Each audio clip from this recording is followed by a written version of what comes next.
제가 이제 기본적으로 지난 4년 동안 했던 가장 핵심의 그 키워드는 저는 학생입니다. 어떻게 하면 학생을 이 교육의 중심에 두느냐, 어떻게 하면 학생들을 정말 행복하게 만들어주느냐, 어떻게 하면 학생들이 희망을 가지고 미래를 바라볼 수 있도록 하느냐 하는 것이 제가 가지고 있었던 하나의 키워드고요.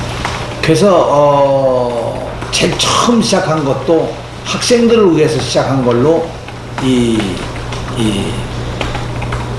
아홉시등교 상벌점제 페이지 이런 것도 시작한 거죠. 이게 학생들이 요구한 거거든요. 제가 정확하게 그 당시 그 2014년 선거운동 할 때 학생들 한 100여 명이 모여서 포럼을 하고 저를 초청해서 그때 그 당시에 받은 게 바로 그런 것들입니다. 그래서 이건 학생들이 요구했으니까 그냥 받아들이자 하고 그 당시 그 9시 등교를 한 거죠.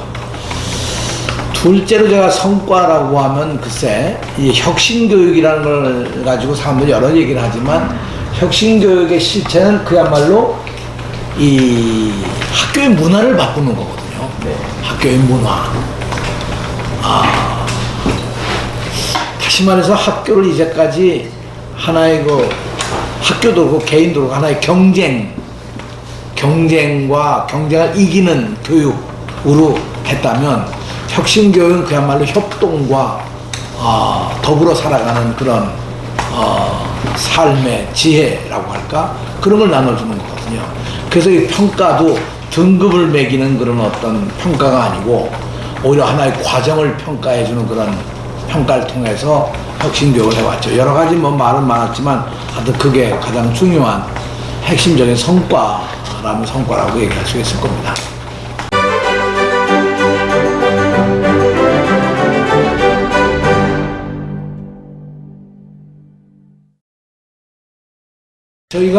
제가 5년 차를 이제 마치 6년 차에 이제 접어들기 시작했는데 그동안 이제 교육 자치라는 말은 참 일상적으로 많이 해왔습니다, 우리가. 그죠? 그래서 뭐 교육부에서도 교육부의 권한을 이 교육감들에게 다 이 배분한다. 이 교육 자치의 하나의 그 과제로서 지난 임기 동안에 이제 되어진 일 가운데 하나가 바로 이런 교육 자치의 일이었거든요. 근데 실제 저는 교육 자치라고 하는 것이 교육부나 교육청이나 이런 데를 통해서 이루어지는 것이 아니라 그야말로 학교에서 교육 자치가 이루어져야만 한다. 그러니까 학교에서 교육 자치가 이루어져야 되고 그 학교 교육 자치는 한편으로는 제도적으로 또 한편으로는 문화적으로 학교에 이것이 이루어져야만 한다. 그래서 저희가 이제 생각한 것이 첫째로 학교 기본 운영비를 우리가 드리거든요. 대체로 아마 10억 내외가 될 거예요. 학교마다 조금 규모에 따라 편차가 있습니다. 아마 10억 내의 돈을 드리면 과거에는 그걸 다 일일이 세목을 정해서 이렇게 내려보냈는데 이제 학교가 직접 편성하고 심의하고 집행을 할 수 있도록 학교의 예산의 기본 운영을 운영하는 예산의 자율성. 근데 또 하나가 감사를 우리가 보통 하는데 감사도 우리가 교육청이 직접 하는 거 하지 말고 자체 감사라고 하자. 학교가 자율 감사를 하기 위해서 그 팀을 만들고 그 팀이 자기 학교의 감사를 해서 우리가 정말 잘못된 점은 뭐고 뭐 이런 것들을 다 시정을 스스로 해 나갈 수 있도록 하자. 이게 교육 자체의 이제 두 번째고요. 셋째로는 우리가 또 하나 것이 이번 9월 1일자 임용하는 교장 공모제부터 우리가 시범으로 하는데 공모제에 이제까지 보통 심사위원을 선정해서 심사위원이 심사해가지고 점수 내서 그냥 뽑았거든요. 그러지 말고 학교 구성원이 모두 투표를 하자. 그래서 교장을 뽑는데 교사들도 투표하고 학부모들도 모두 투표하고 학생도 투표하자. 그래서 금년에 8학교가 여기에 시범적으로 참여를 했습니다. 이제 방법은 이 모바일 투표로 하고 선거 홍보도 이 모바일로 해서 홍보를 동영상에서 다 보내서 하고 학생들의 경우는 아직 결정권은 안 줬습니다. 이 학생들 투표 결과는 이제 참고를 하게 되겠죠. 그래서 이번에 처음으로 이제 그 교장 공모제도 그야말로 민주적으로 이렇게 가자고 해서 이번에 이제 이런 시행을 하게 된 거죠. 저는 앞으로는 여기 한 걸음 더 나가서 아시겠습니다만 이 현재 각 시군의 경기도의 경우는 24군데에 교육 우리 기원청이 있는데 24군데에 청소년 교육의회가 만들어졌습니다. 대한민국에서 아마 이게 처음일 거예요. 그죠? 자율적으로 만든 겁니다. 그러니까 각 시군에 그 학생회가 바뀌어 있잖아요. 이 회 대표들이 모여서 청소년 교육의회를 만들고 의장을 뽑고 의회를 지금 하기 시작했습니다. 이것도 교육 자체에 아마 대단히 중요한 한 단계를 넘어갔다고 보고요. 예를 들면 가평의회가 제일 먼저 7월 22일 날 첫 회의지 개원을 합니다. 이 가평 교육의회가. 네. 뭐 여기서 이제 여러 가지 문제가 아마 제기가 되겠지만 특별히 제가 알기로는 지금 이 통학의 문제, 통학이 너무 불편하다. 이게 이 거리도 멀고 대중교통도 없고 뭐 그래서 이런 데 대한 개선책을 이제 자기들이 논의를 해서 아마 개선책을 만들어서 이 반영을 하려고 생각합니다.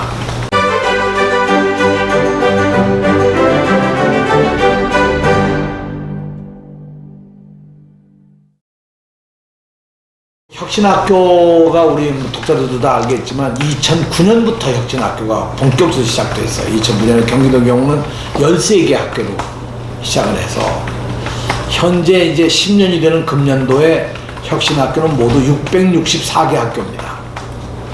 전체 우리 학교 수의 약 한 28%. 이것이 금년 5월 1일 기준으로 봐서 약 28% 정도의 이 혁신학교가 돼 있죠. 그런데 사실 이 혁신학교도 중요하지만 그 이외 혁신학교가 아닌 학교들 가운데 혁신공감학교를 만들었습니다. 이 혁신학교는 아니지만 혁신학교로 가는 과정에 있는 학교를 우리가 혁신공감학교라고 하는데 혁신공감학교가 모두 1716개 교. 그래서 전체적으로 본다면 혁신교육을 하는 데가 다 해서 혁신학교까지 다 포함하면 99%가 이 경기도는 혁신교육을 하고 있는 거죠. 이 혁신교육의 가장 중요한 요체는 결국 교사들의 열정입니다. 교사들의 열정. 여기 학생들의 참여. 이것이 이루어졌고 학부모들의 또한 지원. 이게 굉장히 중요하죠. 교사들의 열정, 학생들의 참여, 학부모들의 지원으로 이제 이게 이루어졌는데 그 가운데서도 다른 시도에 없는 것이 우리가 교사들이 혁신교육에 관심 있는 교사들이 모여서 전문적 학습 공동체라는 걸 운영을 해왔습니다. 전문적 학습 공동체는 이제 전체적으로 본다면 우리가 뭐 거의 모든 학교가 참여하는 셈이죠. 사람 수로 얘기한다면 참여교사가 약 8만 5천 명이 넘습니다. 이 전문적 학습 공동체 전체 교사 수의 한 95%가 여기 참여하고 있으니까 이건 뭐 대단한 거죠. 이것도 자발적으로 합니다. 네. 그래서 혁신교육이 미래가 밝다. 저는 그렇게 생각하고 그래서 대한민국의 교육을 이끌어가는 힘은 혁신교육에 있다. 저는 그렇게 생각합니다.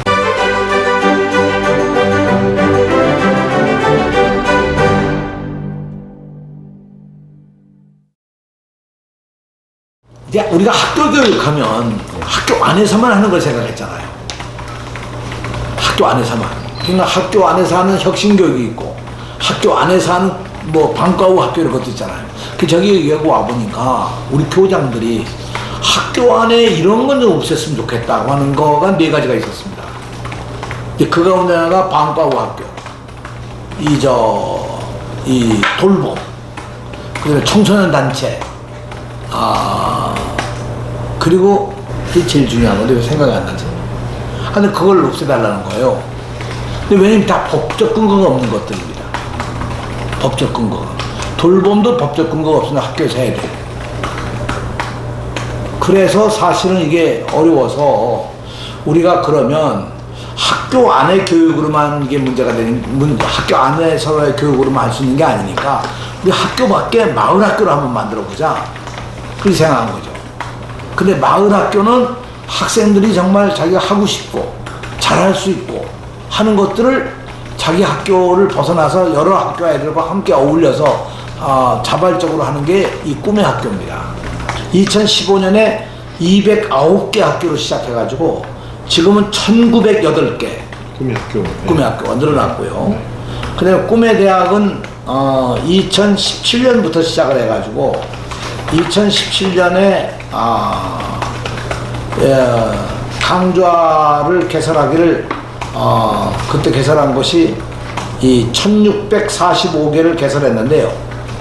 네, 작년에는 2003개를 개설을 했었습니다. 그리고 지금은 진행 중이고요. 대학과 이 공공기관들이 많이 참여를 해서 현재 이것을 이어가고 있습니다. 네. 그래서 꿈의 대학은 우리 고등학교 학생들 이렇게 만나서 보고 중학생도 그렇고 초등학생도 그래서 제가 여기 교육감 되자마자 내 꿈이 뭐냐 도대체 얘기하면 대부분 다 꿈이 뭔지 꿈이 없습니다. 꿈이. 그래서 이러지 말고 정말 우리가 새로운 시대에 새로운 뭘 가기 위해서 각자의 정말 진로와 적성이 뭔지 이걸 좀 확인해 보자. 그래서 사실 고등학교 1학년, 2학년, 3학년 동안에 자기 진로와 적성을 탐색하는 꿈의 대학이라는 프로그램을 우리가 시작을 했습니다. 그래서 꿈의 대학은 지금 현재 진행 중에 있고요. 저는 이 프로그램을 통해서 많은 학생들이 이 일정한 정도 이 뭐라고 하나 자기 미래에 대한 이런 거를 체험할 수 있으라고 생각합니다. 운영 사례 가운데 예를 들면 지금 그 한화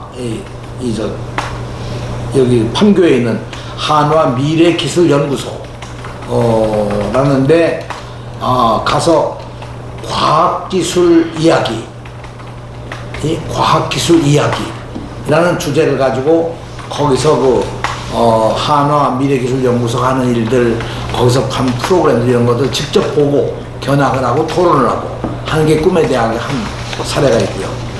또 하나는 이 김포 우리병원이라는 데도 정말 이 의료계의 진로 체험이 뭐냐 하는 걸 직접 체험하는데, 예를 들면 뭐 중환자 응급실, 중환자실 이런데 어떻게 감염 관리를 하고 대처하느냐, 감염을 막아야 될 거 아니에요.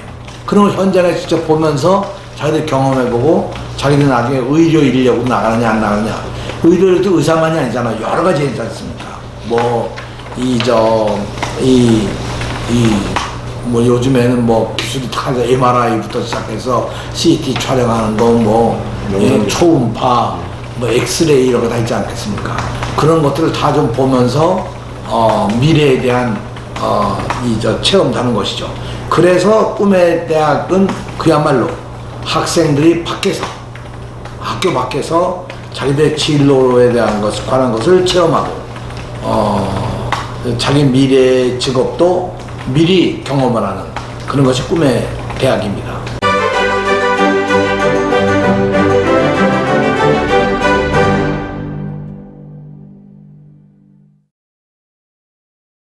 제가 이제 5년 차를 지내면서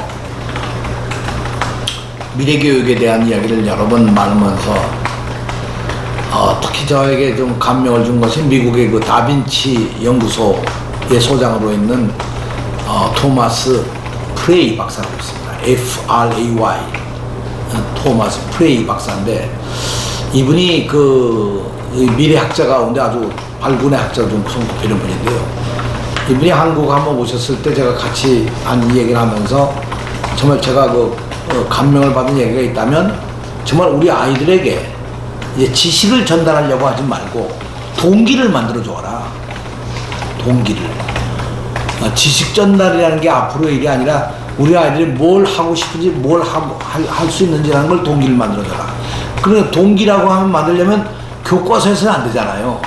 현장 체험을 해야 되겠죠. 그래서 저희가 8대 체험이라는 걸 8분야를 내걸었습니다. 그게 통일, 역사, 인성, 인문, 예술, 과학, 미래, 자연 생태까지 이 8분야를 만들어서 8분야에 대한 거를 우리가 직접 1박 2일 때로는 야영을 하거나 때로는 그 주변에 있는 뭐 이 여러 가지 그 청소년 유스호스텔 같은 그런 시설을 활용하거나 해서 1박 2일을 현장 체험을 하면서 자기들이 뭔가 그 어떤 그 뭘 이걸 이 분야를 내가 하고 싶다 하는 어떤 동기를 만들어 주자. 이것이 저희가 하는 그 체험학습이고요. 아직 그 본격적인 시작은 안 했는데 이번 이번 학기부터 아마 시작이 될 겁니다. 일단 이 하나의 사례들로 우리 학생들이 이런 체험을 하고 왔는데요. 예를 들면 동학 농민 혁명이 옛날 19세기 말에 있지 않습니까? 우리 학생들이 1박 2일 과정으로 전라북도 정읍 공주 일대에 있었던 동학 농민 혁명의 역사 유적지를 방문하면서 그 당시 시대적인 상황, 그 당시 동학이 벌였던 운동, 동학이 염원했던 어떤 개혁 정신, 그리고 여기에 조선 정부와의 관계 이런 등등의 거를 아이들이 스스로 거기서 이제 보고 체험하고 하룻밤을 같이 자면서 토론도 하고 하는 거죠. 저는요 정말 이런 교육을 하지 않으면 우리 아이들에게 산교육을 하기가 어렵다고 생각합니다. 저도 못 해봤습니다만 정읍 공주 일대 거기 우리 학생들이 가령 동학 농민이 깃발 들고 나서서 행진했던 그 지역을 우리가 트레킹을 한다면 얼마나 대단한 겁니까? 사우스아프리카에 가면 사우스아프리카에는 옛날 네덜란드의 장로교 독실한 이 사람들이 그걸 건너가서 그 사우스아프리카를 처음 갔을 때 이 사람들은 이게 성경에 나오는 약속의 땅이다 이렇게 생각한 거예요. 약속의 땅. 네? 그래가지고 그때 거기서 약속의 땅이니까 하나님이 자기들에게 준 땅이다. 그것도 참 문제가 많은 거지만 아무튼 그렇게 생각하고 거기 가서 거기 원주민들 다 몰아내고 자기들 차지한 겁니다. 그때 몰아내기 위해서 벌린 전쟁이 그게 그 사람들 얘기하는 홀리와 성전입니다. 성전. 예? 근데 그때 그걸 하면서 이 사람들이 마차에 타고 사람들이 다 전쟁의 행렬을 같이 참여하고 했던 것들을 기념하고 지금도 매년 그때가 되면 그때 옷을 그대로 입고 그때 타던 마차로 그때 먹던 밥으로 며칠간을 그 트레킹을 해요. 지금도 그 백인들이지. 어떻게 보면 내용으로는 나쁜 것이 사실. 원주민들이 싫어하는 거야. 네? 원주민들이 싫어하겠어요. 원주민들은 정말 싫어하고 말고. 근데 지금도 그걸 하는 거예요. 나는 사실 그런 걸 본따서 그야말로 동학농민운동이 벌어졌던 그 당시의 생각으로 보면 좀 농민들이 입던 옷도 입고 그 사람들이 들었던 무기 같은 것도 한번 만들어서 들고 그리고 트레킹을 하면서 이걸 하면 뭔가 옛날 뭐라고 그럴까 우리 농민들의 생각이 나지 않겠느냐. 또 예를 들면 강화에 가면 강화도 조약이 맺었던 그 현장이 있지 않습니까? 그냥 가서 강화도는 우리 학생교육관도 있으니까 거기서 하룻밤 자면서 그리고 거기서 뭔가 그 당시 그 일본하고 전쟁을 일으켰던 전쟁의 이야기, 불란서하고 전쟁했던 거, 미국하고 전쟁했던 거, 그거 다 거기거든요.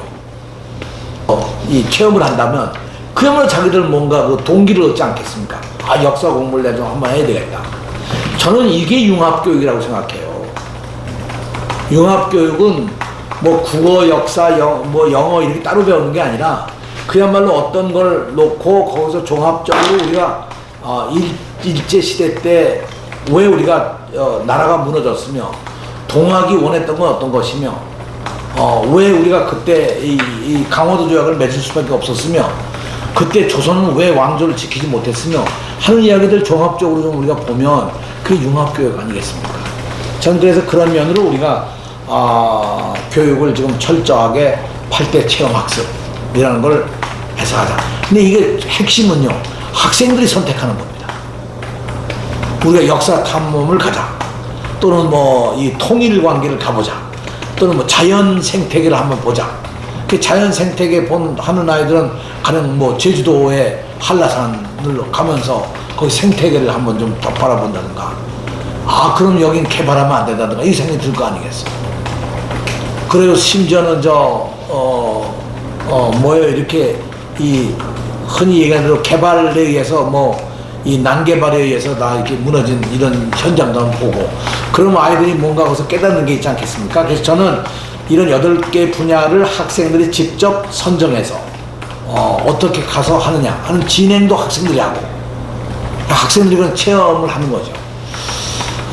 최근에 우리가 여기 서대문 형무소도 이 100주년을 기념해서 거기 가서 서대문 형무소 안에 빈터에다가 천막 치고 하룻밤 잤습니다, 우리 애들이.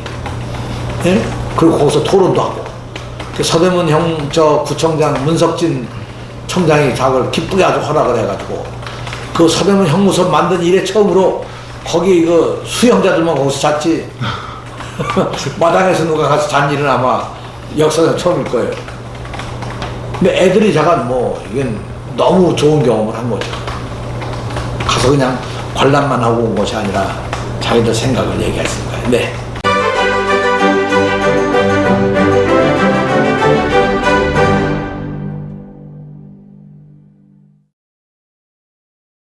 저희가 이제 유치원 정책을 세우면서 사실 가장 중요한 것이 경기도의 경우는 이 사립 유치원이 지금 1000개가 넘습니다. 네? 정확하게 지금 19년 7월 기준으로는 1003개입니다. 그리고 공립 유치원이 또 한 1000개가 있고요. 공립 병설 유치원, 공립 단설 병설을 다 하게 되면 그게 아마 한 1400개 정도 될 거예요. 그게 모두 한 2400개 정도의 유치원을 갖고 있는데, 이 사립 유치원의 경우에 투명성과 공공성을 살려야 된다. 이게 저도 학교이기 때문에, 그래서 이걸 이걸 하기 위해서 먼저 사립 유치원의 적어도 회계 부분을 우리가 투명하게 한다. 그러기 위해서 정부가 좀 내놓은 안 가운데는 에듀파인이라는 회계 프로그램의 그 시스템을 도입을 하는 걸로 해서 지금 현재 진행되고 있는 건 1003개 유치원 가운데 모두 743개 유치원 참여해서 전체로 보면 74%가 넘게 지금 참여하고 있습니다. 내년에 본격적으로 우리가 내년 3월부터 본격적으로 시작할 거니까요. 내년 3월까지 더 설득을 해서 내년 3월이면 100% 경기도 유치원들은 이 경영과 이 회계 운영에 있어서 뭐 투명하다 하는 걸 보여드리려고 그런 거죠. 이것이 이제 하나 제일 중요한 우리들이 가지고 있는 하나의 과제입니다. 입학하는 프로그램도 있어서, 입학하는 건 처음 학교라는 입학 프로그램을 작년까지는 원하는 학교만 했었는데, 이제 저희는 내년부터는 100% 이것도 컴퓨터 시스템에 의해서 다 입력을 하고 각 유치원이 자기가 선택해서 그걸 이제 우리가 입학을 시키는 거죠. 그럼 이게 다 이 정보를 서로 공유하고 이래서 투명한 방법으로 유아를 선발하는 것까지도 이런 방법으로 하자, 그렇게 진행하고 있습니다.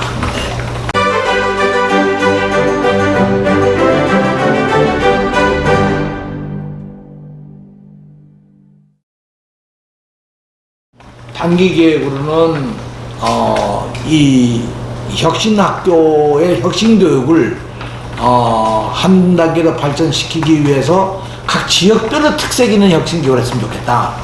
각 시 단위로. 그래서 각 시마다 혁신교육 포럼을 만들고, 혁신교육 포럼에서 논의된 내용을 가지고 그 지역의 혁신교육을 하자. 아시겠습니다만 우리 경기도 31개 시군이 다 다르잖아요. 문화적으로도 다르고 경제적으로도 다르고 뭐 여러 가지 다르지 않습니까? 그 다른 장점들을 다르게 만들기 위해서 혁신교육을 위한 각 시별로 혁신교육 포럼을 만들고 새로운 지역의 혁신교육을 공감대를 만들고 같이 만들어 보자. 지역에 가면 뭐 여러 분야의 전문가들이 많잖아요. 그래서 이런 분들이 다 참여하고 학교도 참여하고 학부모들도 오고 그래서 이런 의견들을 모아서 이제까지 경기도 교육청 중심으로 해오던 혁신교육을 이제 지역 중심으로 가져가자. 예. 그래서 이 혁신교육을 지금 계획하고 있는 게 하나고요. 우리가 미래학교라고 하면 미래학교는 좀 어떻게 될까? 그렇잖아요? 이제 4차 산업혁명이 이렇게 진행 중이고 그야말로 미래학교가 되면 어떻게 될까? 미래학교는 아마도 정말 자기가 하고 싶은 것들을 자기 스스로 하는 게 아닐까? 그리고 교육과정도 애들이 하고 싶은 걸 골라서 하지 않을까? 그래서 제가 얼핏 생각한 것이 꿈의 학교. 지금 1900개 정도가 운영 중에 있는데 이걸 여러 개를 모으면 그냥 미래학교가 아닐까? 거긴 뭐 여러 뭐 뮤지컬 학교도 있고 사진 학교도 있고 심지어 개그 학교도 있고 금융 학교도 있고 뭐 게임 학교도 있고 뭐 많습니다. 운동하는 학교도 있고요. 농구 뭐 이런 학교도. 그래서 저는 이런 학교들을 모아놓으면 그야말로 미래학교가 아니냐. 어떤 의미에서 미래학교는 오늘날과 같은 이 하나의 틀 속에 갇혀있는 학교가 아니라 틀을 벗어나서 이 완전히 새로운 감각의 학교가 돼야 한다. 그러기 위해서는 뭐 예를 들면 교과서도 없어지지 않겠습니까? 사실 우리가 정보를 얼마나 많이 얻어요. 이런 언론도 있지만 휴대전화를 통해서 뭐 생각만 하면 뭐 전 세계의 정보를 다 얻을 수 있지 않겠습니까? 우리 교과서 안에 있는 걸 공부하는 게 아니라 오히려 교과서 밖에서 더 많은 걸 공부를 한번 해보자. 이제 그런 생각 가지고 장기적으로는 미래 학교를 만들어 갈 텐데요. 전 미래 학교는 이 시스템도 바뀌어야 된다고 생각해요. 이 학교의 체제도 바뀌어야 될 것이고 교원 임용 방법도 바뀌어야 될 것이고 이런 여러 가지를 다 해내려면 적어도 지금부터 준비해서 본격적인 미래 학교를 우리는 한 2022년쯤부터 한번 좀 본격적인 미래 학교를 시작해 봤으면 좋겠다. 뭐 이런 생각을 합니다. 교원에 대한 이런 여러 가지 임용이나 이런 제도를 바꾸려면 적어도 한 10년 정도는 유예를 둬야 된다고 생각합니다. 저희가 지금 생각하는 장기 계획으로는 10년 후에 될 학교의 모습, 교육 과정의 모습, 교원 임용에 대한 방법 이런 것들을 다 종합적으로 연구해서 지금 발표하고 이런 언론을 통해서 우리 주민들을 통해서 학부모를 통해서 부단히 토론들을 하고 나면 이게 하나의 10년 이후에 우리의 모습으로 되지 않겠느냐. 요전에 한번 말레이시아 갔을 때 보니까 말레이시아의 경우는 그런 10년 이후에 계획을 짜면서 국제기구에도 안을 내가지고 우리에게는 평가를 받더라고요. 유네스코 뭐 이런 단체들에 여러 군데를 보내더라고요. 아주 수십 군데를. 그래서 저는 이런 걸 통해 가지고 그야말로 미래학교까지 만드는 것을 우리의 과제로 좀 삼자. 그래서 사실은 경기도교육청 안에 지난 3월 1일 날 직접 개편을 해가지고 미래교육을 감당할 수 있는 걸 만들기 위해서 교육과정국과 미래교육국 두 개를 신설을 해서 이 두 국이 중심이 돼서 이렇게 만들어가고 있습니다. 하나 더 제가 첨언한다면 아까 얘기한 바와 같이 교원 임용제도 혹은 교장 선임제도 이걸 바꾸려면 10년 후에 가능합니다. 지금 당장은 안 되는 겁니다. 그러나 10년 후에 될 걸 지금 하지 않으면 10년 후에 또 시작도 못하는 거예요. 내가 오늘 학부모들한테 얘기하면서 얘기를 했더니 어느 학부모가 제일 마음에 남는 얘기가 이 얘기라고 그러더라고요. 10년 후에 꼭 돼야 될 일을 지금 시작 안 하면 정말 10년 후에 가서도 시작을 못한 채 이대로 옛날 모습 그대로 학교가 갈 거 아니겠느냐. 지금 눈부시게 바뀌잖아요. 우리가 수리탄 같은 휴대전화 쓴 적이 불과 얼마 안 됩니다. 한 15년? 네. 그렇죠. 그렇잖아요. 이 큰 거. 그때 막 무기라고 그러지 않았어요? 그거 들고 다니면. 카폰부터 시작해서. 거기다가, 그 다음에 삐삐. 이런 거 달고 다니는 게 실제 얼마 전까지거든요. 삐삐 닿는 게. 우리 맨날 워키토키 이거만 생각하지 않았습니까? 일본을 제가 가면 일본에 지금도 다 워키토키입니다. 근데 그것도 있어야 되겠더라고요. 지진이 났을 때 모든 통신 수단이 다 단절된대요. 그러니까 살아있는 건 워키토키밖에 없다는 거지. 네, 참 이 안전에 대해서 우리가 여러 가지 생각할 점이 많지만 아무튼 우리가 통신의 수단도 얼마나 많이 바뀌었어요. 휴대전화까지. 그러니까 지금 이런 발전 속도로 보면 실제로 2020년에 갔을 때 학교의 모습 이대로는 절대로 새로운 시대를 마련할 수 없습니다. 예를 들어 직업교육도 우리가 직업교육 하지만 직업교육 일관성 있게 독일 같은 경우는 초등학교 5학년부터 13학년까지 합니다. 9년간. 그러니까 이 13학년을 일관성 있게 하거든요. 우린 다 단절되어 있잖아요. 초등학교, 중학교, 고등학교, 대학이. 그래서 저는 이게 직업교육도 하려면 이게 이렇게 이어가야 된다. 그러니까 우리가 직업학교의 우수한 학교를 만들기 위해서 무슨 뭐 마이스터 고등학교 뭐 이러지 말고 그런 마이스터 과정을 만들어서 우리 아이들이 지금부터 공부할 수 있도록 하면 얼마나 좋겠느냐. 교원 임용이라든가 교원 제도라는 것도 우리가 지금부터 준비를 해야 2020년에 바꿀 수 있는 거죠. 2020년이 저는 우리들에게 하나의 그 D-이어가 되어야 된다고 생각해요. 학교 체제도 바꾸고, 학교의 정말 시스템도 바꾸고, 그야말로 앞으로 10년 이후에 4차 산업혁명이 일정한 정도, 완성 단계가 될지 모르겠지만 지금 AI의 발전 속도로 본다고 하면 아마 10년 후면 우리가 모든 사람들이 어디다가 칩 하나 이렇게 붙이고 있으면 모든 정보가 저절로 다 들어갈 겁니다. 그런 시대가 올 거거든요. 이게 공유의 시대거든요. 이제 이 4차 산업혁명이 있는 게 공유의 시대입니다. 내가 생산할 필요가 없죠. 왜? 로봇가 다 하니까. 그 로봇가 다 한 걸 내가 그냥 같이 갖다 쓰면 되는 겁니다. 앞으로 자율자동차가 나오면 자기 차가 필요 없는 거예요. 그렇잖아요. 운전 못하시면 하는 사람이나 괜히 할 거 없어요. 여기서 출장 간다고 할 때 나가서 내려가서 적어서 자율자동차 키만 받고 나와서 시동 걸고 입력해 놓으면 거기 가는 거 아니에요. 그리고 한숨 자면 현장 도착하는 거죠. 이 꿈 같은 얘기 같지만 뭐 거의 우리 앞에 와 있는 거거든요. 가령 지금 드론이 얼마만큼 대단합니까? 이런 면으로 저는 미래라고 하는 걸 지금 좀 준비를 안 하면 우리는 뒤처진다고 밖에 볼 수가 없는 거죠. 학교도 지금 같은 모습의 학교는 저는 아니라고 생각합니다.